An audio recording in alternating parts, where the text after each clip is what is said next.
La parole est à Madame Maréchal Le Pen.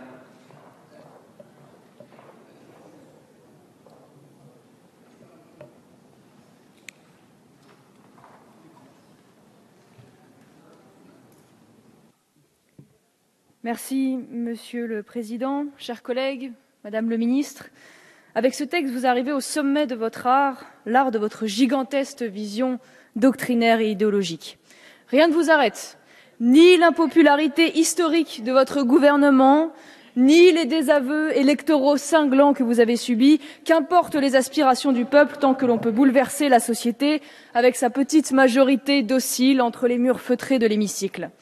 Ce gouvernement joue au bonneteau avec les Français, nous imposant ses poncifs, ses leçons de morale permanentes et ses distributions de brevets de civisme dont M. Valls a le secret et nous a encore fait la démonstration aujourd'hui. Je vous reconnais au moins un mérite, la justesse du constat, c'est vrai, la politique pénale de ces dernières années est un échec.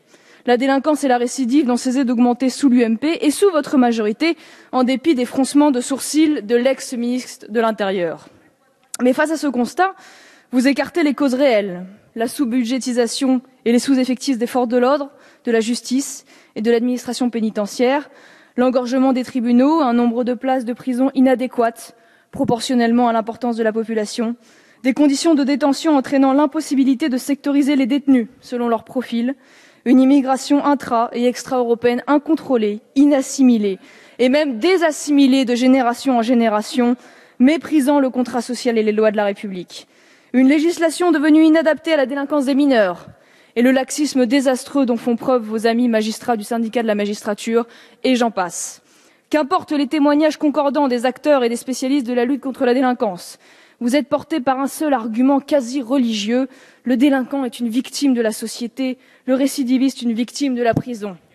Le milieu social défavorisé est toujours la principale excuse pour minimiser la responsabilité du coupable. La prison serait l'école du crime, la victime n'a qu'à bien se tenir. Le tout carcéral français que vous avancez pour défendre votre texte est un mythe. Le taux d'incarcération de 117 pour 100 000 habitants en France est plus faible que l'ensemble des pays du Conseil de l'Europe. 50% seulement des peines comprennent de la prison, 20% de la prison ferme. Environ 80 000 peines de prison prononcées chaque année demeurent inexécutées. Ce texte est marqué du sceau de l'injustice. Les victimes en sont les grands oubliés. Vous poussez à l'extrême le principe d'individualisation de la peine. Ce principe, figurant déjà à l'article 132-24, est bien sûr un gage d'équité et d'humanité qu'il ne faut pas remettre en cause. Mais votre texte va beaucoup plus loin, en incitant le juge à se livrer à une analyse de plus en plus subjective sur le caractère, la situation et la vie privée de la personne. Ainsi, c'est moins l'acte qui sera jugé que la personnalité de l'auteur de l'infraction. Que soient reconnues des circonstances aggravantes ou atténuantes est une chose. Réaliser des investigations complémentaires sur la personnalité et la situation sociale du prévenu, comme le prévoit votre article 4, en est une autre. Le risque est bien évidemment celui d'une justice à la carte, pouvant conduire à de véritables procès d'intention, pour ne pas dire de personnalité. Dans le même esprit, vous supprimez les peines planchers, considérant que le récidiviste ne doit pas subir par principe de peine minimum légalement plus élevée. C'est oublier que ce dispositif n'avait rien d'automatique, si tant est que le magistrat motivait sa non-application. Cette suppression est logique de votre part, puisque dans votre article 1, vous omettez sciemment deux fonctions essentielles de la peine, la dissuasion et la protection, pour ne plus citer que la sanction et la réinsertion. Cette rédaction révèle bien que l'esprit qui vous anime se soucie avant tout du coupable et non de la victime, qui elle aussi, pourtant, attend justice. Que vous le vouliez ou non, la meilleure des préventions reste la peur de la sanction. C'est un signal désastreux que vous envoyez aux voyous en instaurant une peine alternative à la prison, dite contrainte pénale, pour les délits de 5 ans d'emprisonnement et moins, pour tous les délits même, selon le texte que vous avez laissé amender en commission.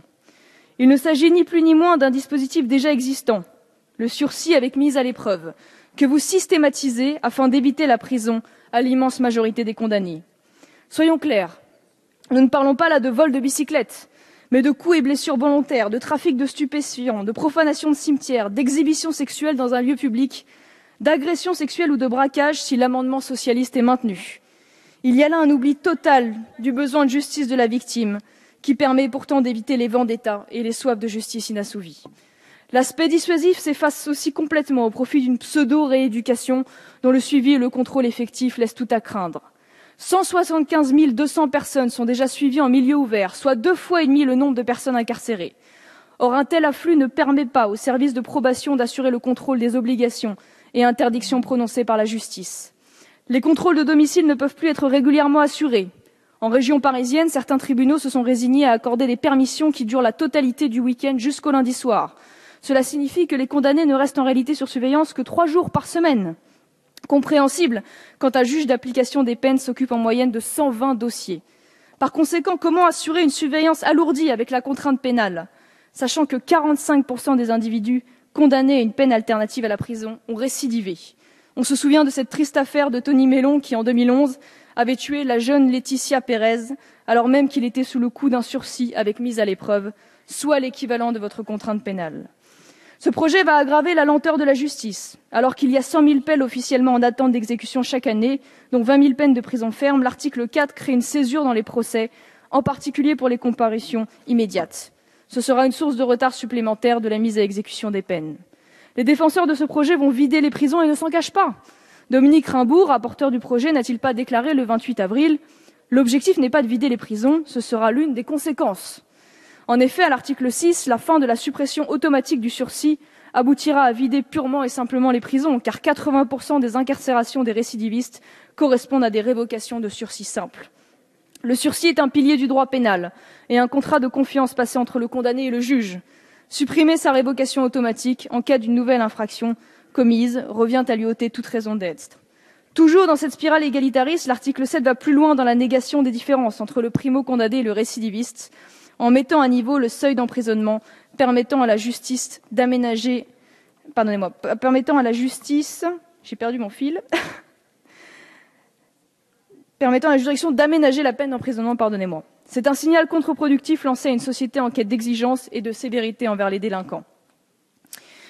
À l'article 17, ce projet révèle toute son ampleur libertaire. Il instaure un examen obligatoire aux 2/3 de la peine d'une personne à une ou plusieurs peines d'enfermement d'une durée totale de 5 ans. Cet examen est prévu au bout de 18 ans dans le cas d'une condamnation à perpétuité, et ce dans le but de l'octroi d'une libération conditionnelle. Vous incitez une fois de plus à alléger les peines des criminels les plus dangereux. C'est oublier que le criminel derrière les barreaux, le citoyen honnête, dort tranquille. Et je n'ai aucun complexe à dire que je préfère voir le meurtrier mourir en prison si l'horreur de ses crimes le justifie, pour le bien-être de la société. Monsieur le Premier ministre a rappelé tout à l'heure sa crainte de voir le Front National progresser dans le cœur des Français. Eh bien, surtout, continuez de la sorte, sacrifiez les Français et leur sécurité sur l'autel du laxisme, et nous nous ferons un plaisir d'abroger vos textes en 2017. Merci, ma chère collègue.